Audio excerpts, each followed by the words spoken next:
Çin ve Hindistan. Son yıllarda gerek küresel meselelerde gerek birbirleriyle mücadelelerinde adını sıkça duyduğumuz iki ülke. İkisi de dünyanın en büyük ekonomilerinden. Sadece ekonomide değil, aynı zamanda en kalabalık ülkelerinden. Öyle bir sayı ki bu iki ülkenin toplamı dünya nüfusunun 1/3'ünü oluşturuyor. Geçmişte birbiriyle savaşan ve tansiyonun ansızın yükselebildiği koca bir sınır hattına sahip iki ülke için en çok merak edilen konulardan biri de olası bir savaş durumunda kimin galip geleceği.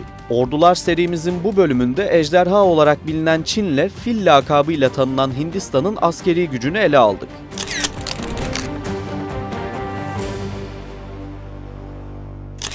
Çin, dünyanın en kalabalık ülkesi.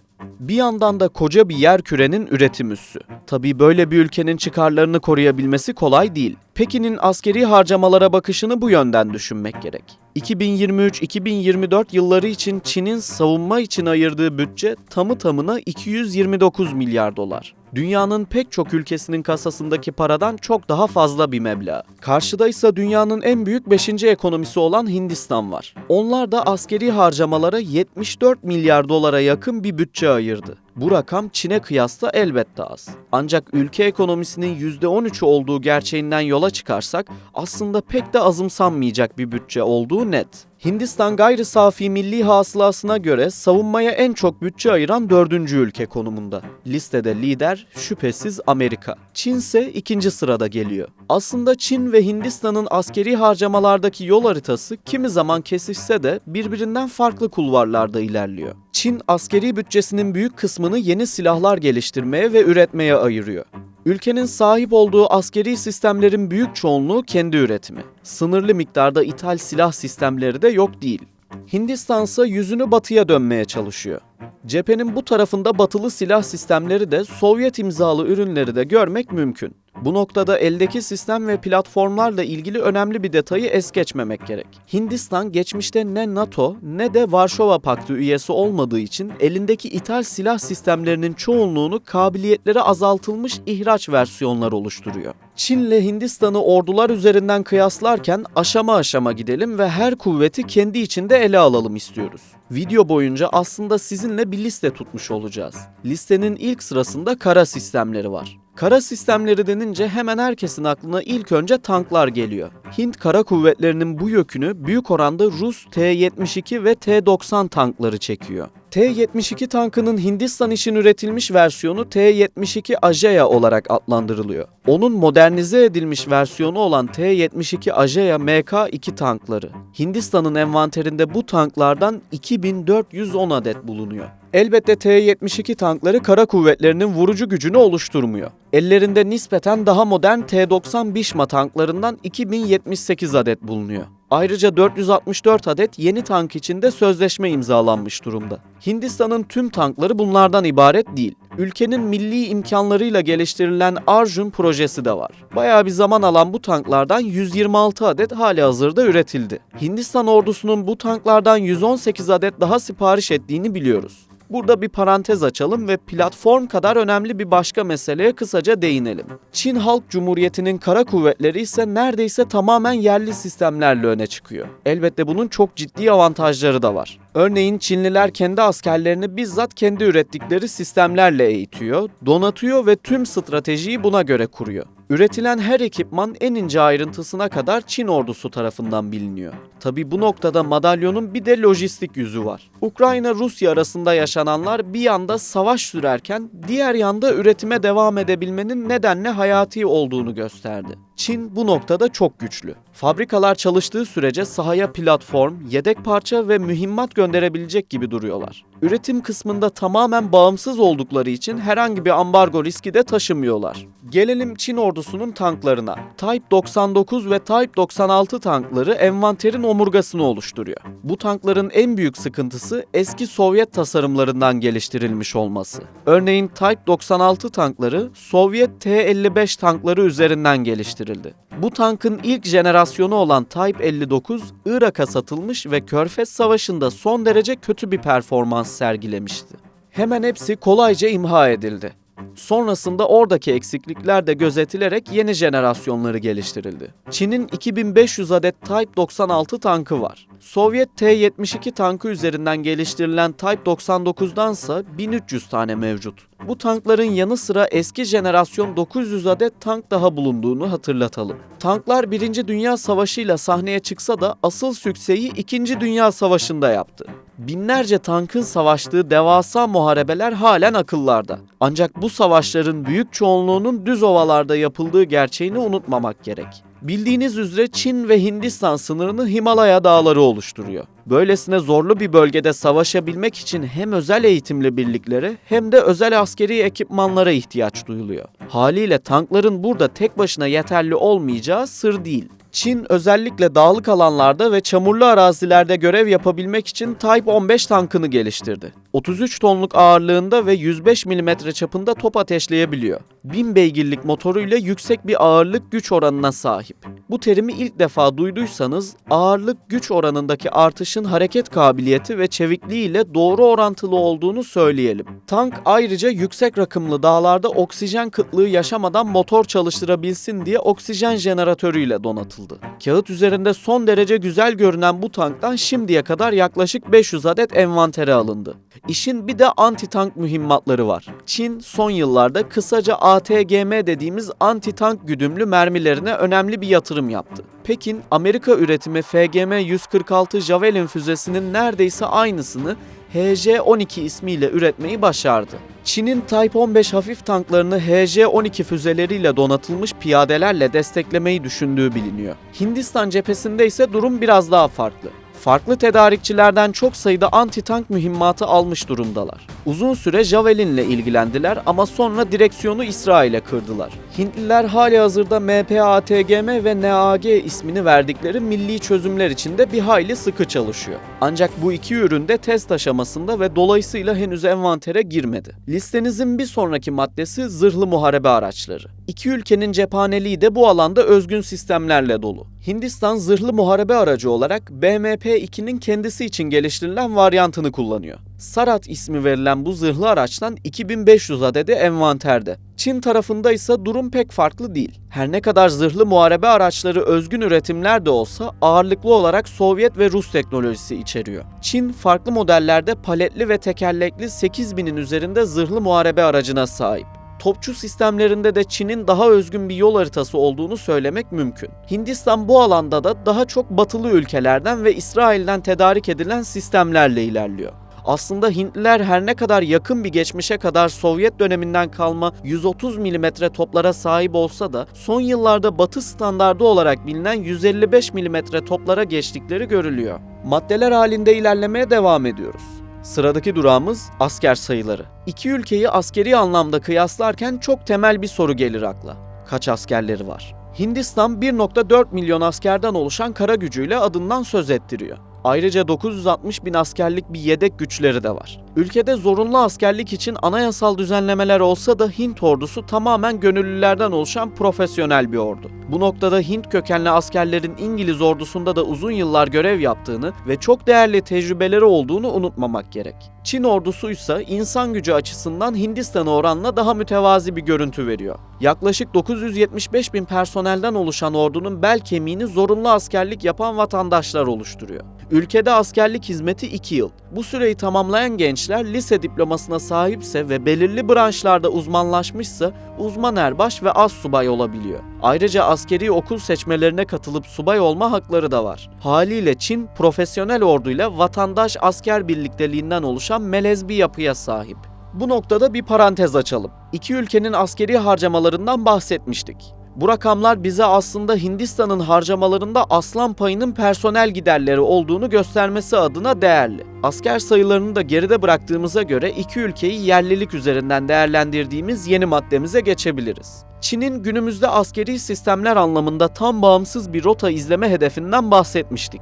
Evet, Hindistan da benzer bir yol izliyor ancak onlar için bu kısa vadede pek mümkün değil. Bu nedenle geçiş dönemini dışarıdan temin yoluyla çözmek istiyorlar. Amerika, İsrail ve kimi Avrupa ülkelerinden ciddi alımlar yapıyorlar. Bu süreçte izledikleri politikaya stratejik otonomi deniyor. Temel olarak bir ülkenin tek bir kaynaktan silah temin etmemesi anlamına geliyor bu strateji. Ve o ülkeyle ara bozulsa, ambargo uygulansa ya da başka bir sorun yaşansa dahi başka bir ülkeden kolayca silah temin edebilme mantığına dayanıyor. Elbette Hindistan'ın yakın dönemde batıya yakınlaşması, silah alımında Amerika ve İsrail gibi ülkelere yönelmesi sadece tek kaynağa bağlı olmamak stratejisiyle açıklanamaz. Bir ülkeden silah almak, dostane ilişkiler kurmanın en kısa yollarından biri. Satın alınan ürün silah olduğu için de haliyle iki başkent arasında güvenlik konularında bir işbirliği doğar.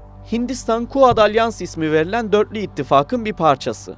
Avustralya, Japonya, Amerika ve Hindistan'ın üye olduğu bu oluşumun temel hedefi güvenlik konularında işbirliğini artırabilmek. İşbirliği denince dünyada Çin'in eline su dökebilecek başka bir ülke var mı bilmiyoruz. Kimi zaman siyasi, kimi zaman jeopolitik ve son dönemlerde ekonomik anlamda kurduğu ittifaklarla adından söz ettiren Pekin'in üzerine titrediği projelerden biri de bir yol, bir kuşak. Burada projenin detaylarına girmeyeceğiz. Ama bir detaydan bahsetmezsek de olmaz. Made in China ürünlerle dolu bu ürünlerin geçeceği demiryolu Keşmir üzerinden Pakistan limanına ulaşıyor. Ve bu sayede Çin, Hint okyanusuna açılıyor. Oradan gemilere yüklenen Çin malları Avrupa'ya doğru uzun bir yolculuğa çıkıyor. İşte bam teli tam da burası. Çünkü Hindistan, Hint okyanusunu arka bahçesi görmekle kalmıyor, Keşmir'i de işgal edilmiş toprak olarak tanımlıyor. Ve işler bu noktada giderek daha karmaşık hale geliyor. Kara sistemlerini, asker sayılarını ve yerlilik oranlarını dilimiz döndüğünce anlattık.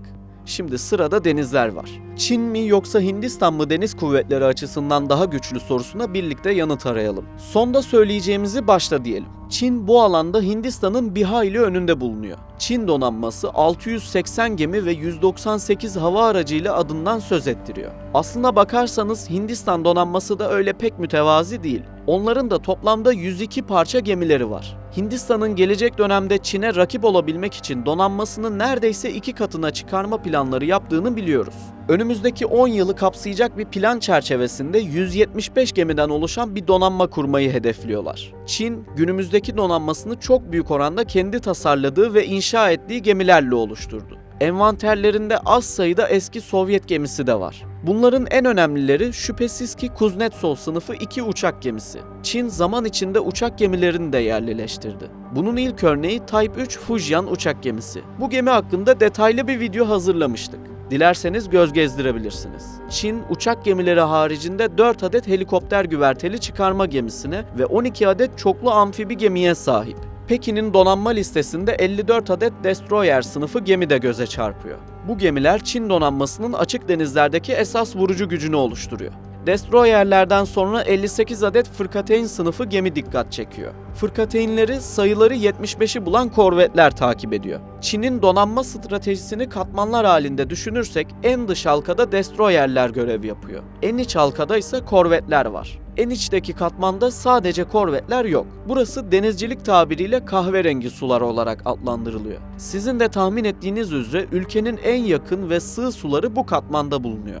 150 hücum bot, 26 karakol gemisi ve sayıları 17'nin üzerinde olan karakol botu bu iç halkayı tamamlıyor. Denizlerden bahsedip de denizaltıları pas geçmek olmaz. Gelelim denizaltılara. Çin, nükleer tahrikli ve dizel tahrikli olmak üzere toplam 79 denizaltıya sahip. Bu denizaltıların 7'si kıtalar arası balistik füze ateşleyebiliyor. Çin donanmasının 230'dan fazla yardımcı gemisi ve 36 adet mayın avlama gemisi var. Açık söylemek gerekirse Çin donanmasını araştırırken bir hayli yorulduk. Çünkü liste bir türlü bitmedi.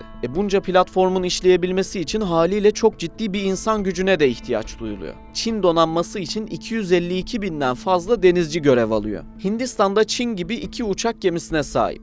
Ayrıca balistik füze taşıyabilen 2 adet nükleer tahrikli denizaltıları var. Bunlar Hint donanmasının stratejik varlıkları olarak öne çıkıyor. Öte yandan 12 destroyere sahip olan ülkenin 12'de fırkateyni bulunuyor. Bu fırkateynlerin 6'sı tasarım açısından Rusya'ya ait. Geri kalan yarısı ise Hintlilerin kendi tasarımları. 18 korveti bulunan Hindistan'ın 10 tane de açık deniz karakol gemisi mevcut. Hindistan'ın sualtı filosunda 16 adet dizel tahrikli denizaltı görev yapıyor. Belki de Hindistan donanma envanterinin en çok uluslu filosu donanma envanteridir. Bilemiyoruz. Hem Rus, hem Alman hem de Fransız yapımı tasarımlar var. Bunların yanı sıra irili ufaklı pek çok gemi Hint donanmasında görev yapıyor. Çin'e göre donanması sönük kalsa da Hindistan'ın da bu alanda önemli kozları var aslında. Bunlardan biri hem gemilerden hem de karadan ateşlenebilen BrahMos füzesi. Ses hızının 3 katına çıkabilen bu füze, karşı tarafın kendisini savunabilmesine pek fırsat vermiyor. Bu noktada Hindistan'ın Rusya ile 3M-22 Zirkon füzesinin teknoloji transferi için anlaştığını da aktaralım. Hindistan'ın genelde karacı bir yaklaşım sergilediği sır değil. Ancak Yeni Delhi yönetimi son yıllarda donanmanın imkan ve kabiliyetlerini artırabilmeyi hedefliyor. Önceki yıllarda donanmaya ayrılan bütçe %12'ler seviyesindeyken günümüzde %19'lara çıkarılması bunun bir işareti olarak görülüyor. Çin donanmasının aktif mevcudu 64.000 kişiden oluşuyor. Bu personelin yanı sıra 50.000 yedek personel bulunuyor. Kara ve deniz unsurları cepte. Sizin de tahmin ettiğiniz üzere bir sonraki durağımız iki ülkenin hava unsurları açısından karşılaştırılması. Hem Çin hem Hindistan çoktan müzelerde yerini alması gereken MiG-21 uçaklarını halen kullanıyor. Ancak biz karşılaştırmayı kuvvetlerin asıl vurucu gücü olan modern uçaklar üzerinden yapacağız. Hint Hava Kuvvetleri'nin havadan ana vurucu gücü envanterde 260 adet bulunan Su-30 MKI uçakları. Bunun yanı sıra yakın zamanda Fransa'dan alınan 36 adet Rafale uçağı da Yeni Delhi için ciddi bir kabiliyet demek. Ülke aynı zamanda eski bir Mirage kullanıcısı. Hint Hava Kuvvetleri envanterinde 47 tane Mirage 2000 uçağı var. Bu listeye 61 adet MiG-29 da ekliyoruz. Madalyonun Çin tarafında ise yine Pekin'in kendi ürettiği platformlar öne çıkıyor. Çin Hava Kuvvetleri toplamda 1325 adet J-10, J-11, J-16 ve J-20 uçağını envanterinde bulunduruyor. Bu uçakların yanı sıra 97 tane Su-30 ve 24 tane de Su-35 savaş uçağı var. Listeyi incelediğimizde çoğunluğu yeni üretilmiş yaklaşık 1450 av bombardıman uçağı dikkatimizi çekiyor. Çin'in bu kapsamda sahip olduğu bir diğer unsur da elindeki Xi'an H-6 uzun menzilli bombardıman uçağı. Envanterde 230 tane olduğu yazılıyor. Bu uçağın bir benzeri Hindistan'ın elinde yok. H-6'lar eski bir Sovyet tasarımı olan Tupolev Tu-16 uçağından devşirildi. Günümüzde demode kalmış bir sistem olsa da taşıyabildiği uzun menzilli seyir füzeleri ve güdümlü bombalarla pek çok hedef için halen tehdit oluşturuyor. Çin'in bir başka gizli silahı da ellerinde 200'den fazla bulunan J-20 avcı uçağı. Bu uçaklar 5. nesil olarak lanse edilse de ilk üretilenler Rus yapımı AL-31 motorunun geliştirilmiş bir versiyonuyla uçuruldu. Pekin daha sonra bu uçaklara kendi yaptığı WS-10 turbofan motorları ekledi. Daha gelişmiş WS-15 motorlarıyla şu an test uçuşları yapılıyor. Motor pek çok yönden başarılı olsa da gerçekten stealth karakterli bir motor olup olmadığı henüz bilinmiyor. J-20 uçağının motor sorunu tamamen çözülmüş olmasa bile bu onu önemli bir tehdit olmaktan alıkoymuyor. Çin ayrıca 5. nesil çok rollü J-31 uçağının uçuş testlerini gerçekleştiriyor. Yakın gelecekte Çin Hava Kuvvetleri'nin vurucu gücünü bu uçaklar oluşturacak.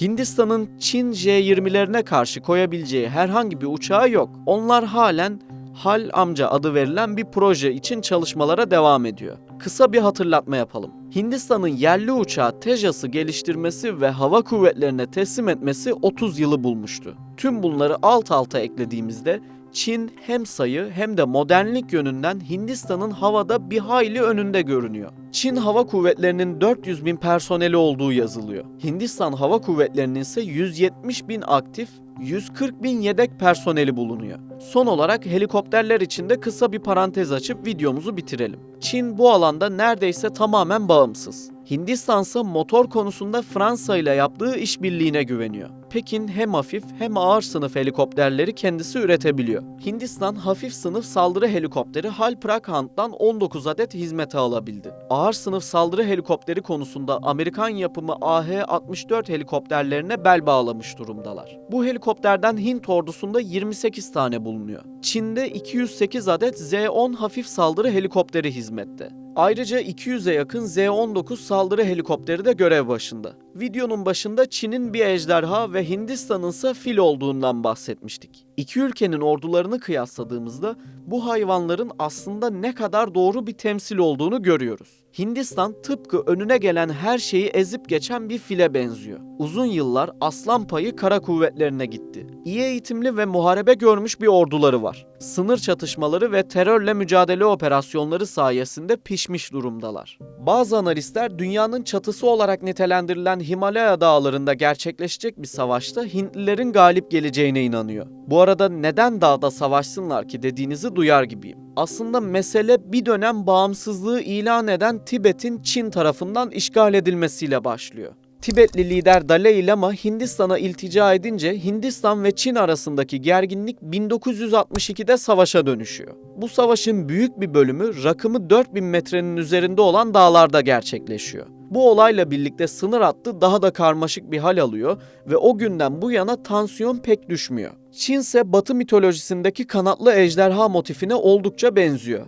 Hava ve deniz kuvvetlerine her yıl çok ciddi yatırım yapıyor. Yüksek teknolojiyi yakalamaya çalışıyor. Küresel bir güç olmak ve ticaret yollarının güvenliğini elinde bulundurmak istediğini artık saklamıyor. Tabii tüm bunları başarıp başaramayacağı henüz bilinmiyor. Siz ne düşünüyorsunuz? Çin mi yoksa Hindistan mı? Ordular bazındaki kıyaslamanızı ve videomuza ilişkin görüşlerinizi lütfen bizimle paylaşın. Başka bir içerikte görüşünceye kadar şimdilik hoşça kalın. Kara ve deniz unsurları cepte. Sizin de tahmin ettiğiniz üzere bir sonraki durağımız iki ülkenin hava unsurları açısından karşılaştırılması.